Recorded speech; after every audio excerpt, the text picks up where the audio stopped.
Shalom, salam alaikum. Nous sommes dans notre troisième partie dans le cadre de votre émission, de notre émission, la rétrospective. Et nous sommes en train d'analyser ces débats avec des séquences sans toutefois couper ou mettre à côté, n'est-ce pas, les différentes répliques de nos frères musulmans.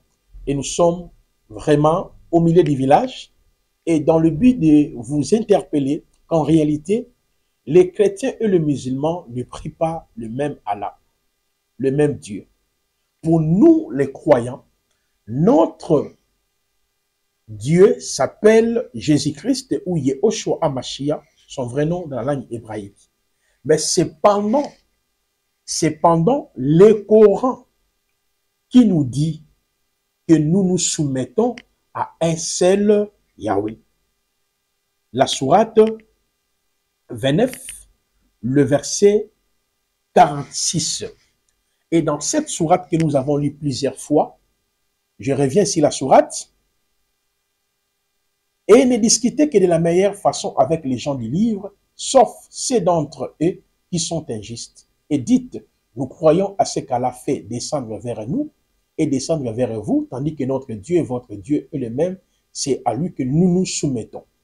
Je vous ai dit, quand on lit ces passages, on a l'impression comme si, avec le musulman, nous nous soumettons à un seul Allah, à un seul Dieu. Mais c'est ce qui est aberrant, c'est ce qui est faux. Parce que si en réalité, nous nous soumettons à un seul Dieu, mais notre Dieu a été manifesté par Yehoshua HaMashiach. 1 Timothée 3, le verset 16 nous dit, le mystère de la piété grand, Dieu a été manifesté en chair. Voilà pourquoi je vous propose de suivre la troisième séquence. Là, le prophète était en train de démontrer la véracité de la divinité de Mashiach et les musulmans aussi ont essayé de rétroquer par rapport à la démonstration. Suivez d'abord cet élément et on revient. C'est alors dans 1 Timothée 3, le verset 16, le texte nous dit, le mystère de la piété grand, Yahvé a été manifesté en chair. J'enfonce, le frère a dit, mais si Jésus est Dieu, mais comment Jésus-Christ a été envoyé par le Père? Comment Jésus-Christ il faisait tout par la puissance ou par la permission du Père? Tu n'as rien compris? Dans notre Bible ici, Dieu se fait toujours envoyer par Dieu. Dans la Bible ici, un cadeau, peut-être que tu ne sais pas, Zacharie chapitre 3, le verset 12 à 13. Dieu se fait toujours envoyer par lui-même. Dans notre Bible ici, Dieu prie Dieu. Attends, vous aurez le verset. Dans notre Bible ici, vous verrez le verset Dieu adore Dieu. Dans notre Bible ici, Dieu s'adresse à Dieu. Ça existe. Donc si vous ne maîtrisez même pas la Bible, il ne faut pas toucher. Et puis il faut savoir, nous les croyants, nous connaissons très bien la notion de double nature de Jésus. Jésus étant le créateur incréé, n'est pas un homme, c'est un esprit. Nombre chapitre 23, le verset 19. Ça fait 9-9. Si vous allez à la 10e minute. Oui. Une minute et puis récupérer. Voilà. Selon la nature des créateurs incréés, il n'est pas un homme. Osée 11, le verset 9. Et ça, c'est la nature de Yahvé. Mais Yahweh, au-delà de sa nature étant esprit, dans les Tanakh, a toujours pris la forme humaine qu'on appelle l'anthropomorphisme. Là, il reste dans sa nature spirituelle, mais il utilise le langage humain pour communiquer sa parole.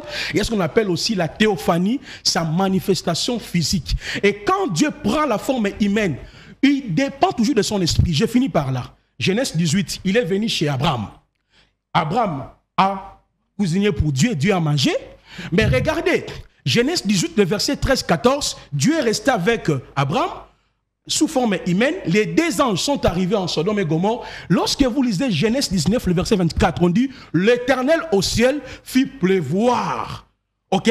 Mais il était où? Avec Abraham, mais il a fait l'appel à son esprit pour pouvoir l'aider.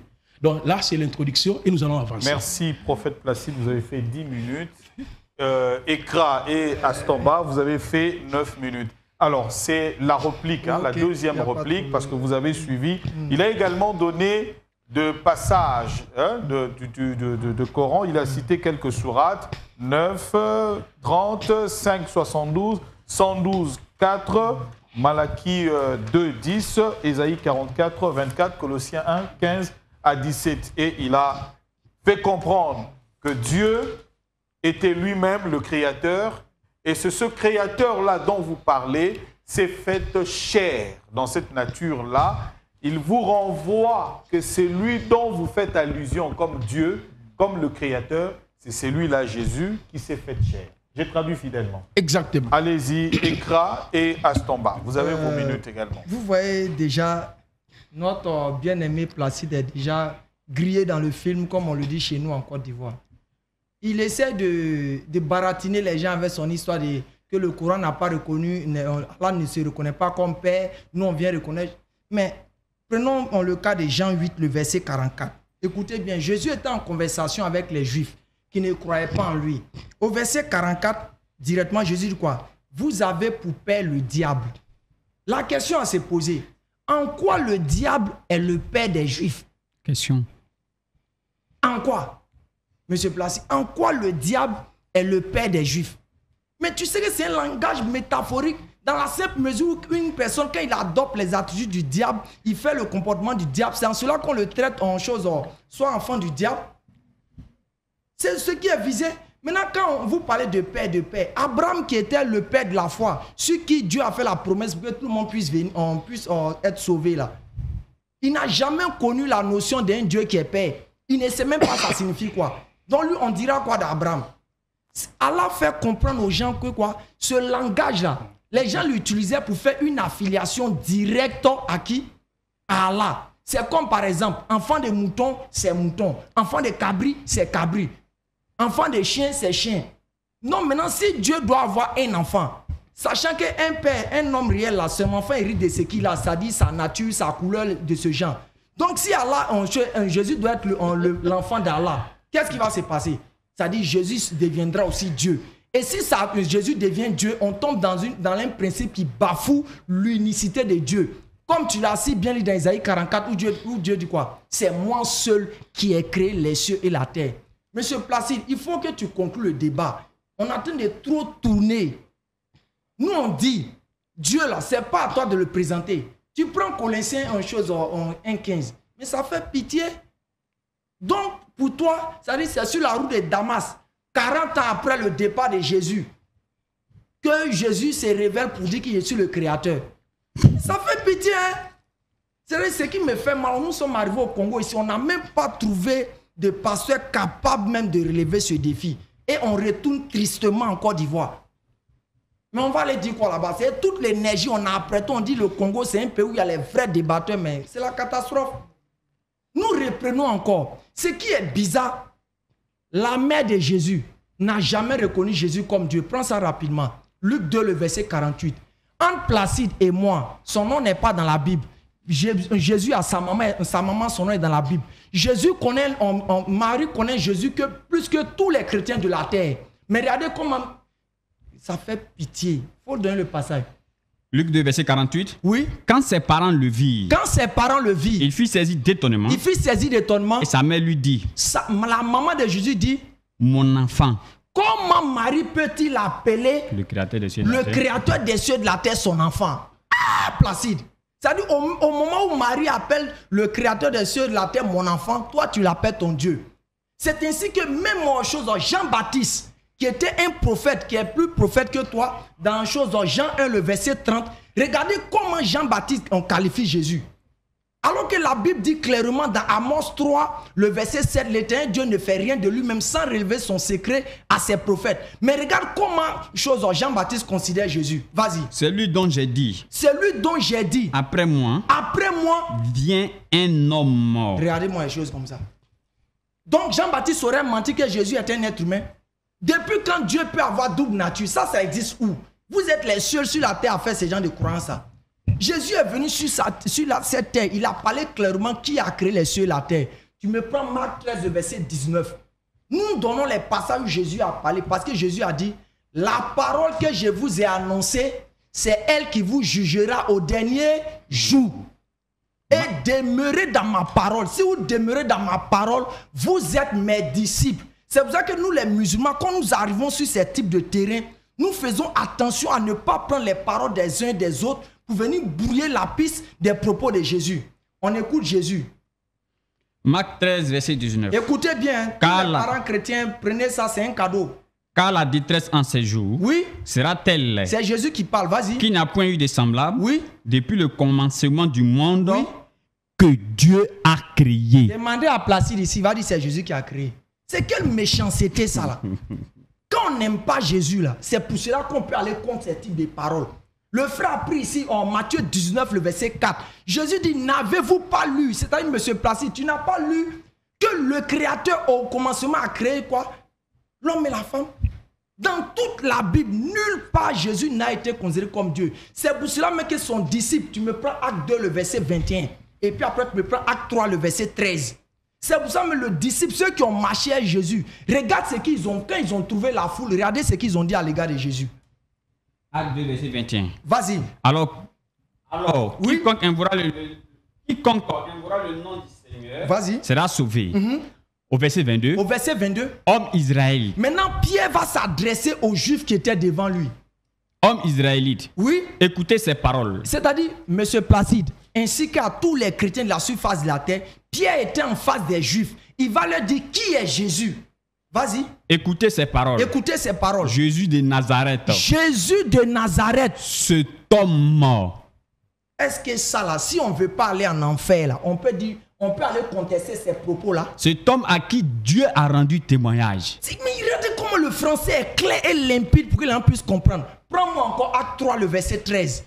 Mais tous ces passages, les chrétiens font fi de ça. Ils s'en foutent de ça parce qu'ils sont déjà bornés dans une direction où ils veulent eux-mêmes aller en enfer. Acte 3, 13. Mais on ne va pas te laisser faire partie de tes disciples en enfer. S'ils nous suivent là, ils vont comprendre que tu es en train de leur mentir. Acte 3, 13. Vas-y. Le Dieu d'Abraham, Le Dieu d'Abraham, d'Isaac d'Isaac. et de Jacob. Regarde dans l'Ancien Testament, on présente ce Dieu, le Dieu d'Abraham, le Dieu d'Isaac. Vas-y. Et de Jacob, Et de Jacob. le Dieu de nos pères, Le Dieu de nos pères. a glorifié Oui. son serviteur Jésus. Très bien. Ça là, Placide, si toi-même tu ne veux pas aller en enfer, là, est-ce que ça là, tu peux contester? C'est pour ça que le Coran est clair. Comme tu as appris à la sourate 5, le verset 72, ce sont ceux des mécréants, ceux qui disent en vérité Jésus c'est Allah. C'est-à-dire si tu rentres dans le Coran et puis tu vas aller trouver que Jésus c'est Allah ou bien c'est le créateur là. Le Coran te classe en même temps que tu es un égaré. Comment vous pouvez rabaisser Dieu à un tel niveau? Ramener Dieu à la créature. Comment le créateur peut devenir créature? C'est Dieu se transforme de... C'est pas un Dieu caméléon, mon frère. C'est pour ça que nous restons fidèles à la parole de Jésus. Et Jésus a été clair. Et je termine par là, Jean 8, le verset 40. Ça fait déjà 7 minutes. Hein? Rapidement, et puis je vais laisser après mon frère. Jésus lui-même va parler ouvertement qui il est. Alors, mes chers frères et sœurs, il n'y a pas trop à commenter. Vous-même, vous comprenez comment nous sommes en train d'évoluer dans notre échange avec nos frères musulmans Nourdi Djama. Et je réitère, si nous utilisons les Corans, c'est pour interpeller nos frères, leur faire comprendre que si nous prions, nous nous soumettons à un seul Dieu, il n'y aura même pas de débat, mais c'est ce qui est faux. Allah, par exemple, dans le Coran, il se présente comme celui qui a donné à Moïse la Torah et celui qui a donné l'Injil à Yehoshua. Prenons par exemple la sourate 5, le verset 44 jusqu'au verset 47.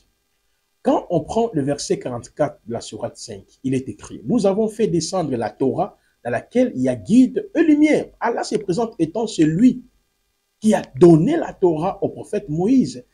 C'est sur ces bases que les prophètes qui se sont soumis à Allah, c'est-à-dire tous les prophètes là, les 17 livres prophétiques que nous avons, selon Allah du Coran, les prophètes se sont soumis à qui? À lui. Mais c'est ce qui est faux, si cela était vrai. La parole nous dit dans 1 Pierre chapitre 1, le verset 10 jusqu'au verset 14, les prophètes qui ont prophétisé, touchant la grâce qui nous a été réservée, ont fait de ces salis leur objet de recherche et des investigations. Tous ces prophètes-là opéraient avec l'esprit de qui? Tous ces prophètes-là opéraient avec l'esprit de qui? Le texte nous répond avec l'esprit de Christ ou de Mashiach. Or, dans 2 Pierre chapitre 1, le verset 18 jusqu'au verset 20, on nous dit qu'aucune prophétie n'a jamais été donnée par la volonté d'un être humain, c'est poussé par l'Esprit de Dieu. 1 Pierre chapitre 1, le verset 10 à 12, on dit l'Esprit de Christ. 2 Pierre chapitre 1, le verset 18 à 20, on dit c'est l'Esprit de Dieu. C'est ce qui atteste que tous les prophètes opérés par l'Esprit de Mashiach. Mais dans la sourate, regardez là où il y a les mensonges. Dans la sourate 5, nous avons fait descendre la Torah dans laquelle il y a guide et lumière. Ceci, c'est parce que les prophètes qui se sont soumis à Allah. Donc, Yahushua et Allah, ainsi que les rabbins et les docteurs jugent les affaires des Juifs quand on leur a confié la garde du livre d'Allah. Et ils en sont les témoins, ne craignez donc pas les gens. Quand on lit toutes ces choses, on comprend que le Coran, c'est un livre. Il y a tant de confusion, mes chers frères et sœurs. Il n'y a pas trop à commenter. Je vais revenir à la 4e partie sur le même passage. On lira les points qui restent et vous allez comprendre que le Coran n'est pas un livre révélé. Et ce que je peux vous demander, c'est justement de partager, de commenter et d'envoyer cette vidéo. Yehoshua Hamashiach et Elohim créateur.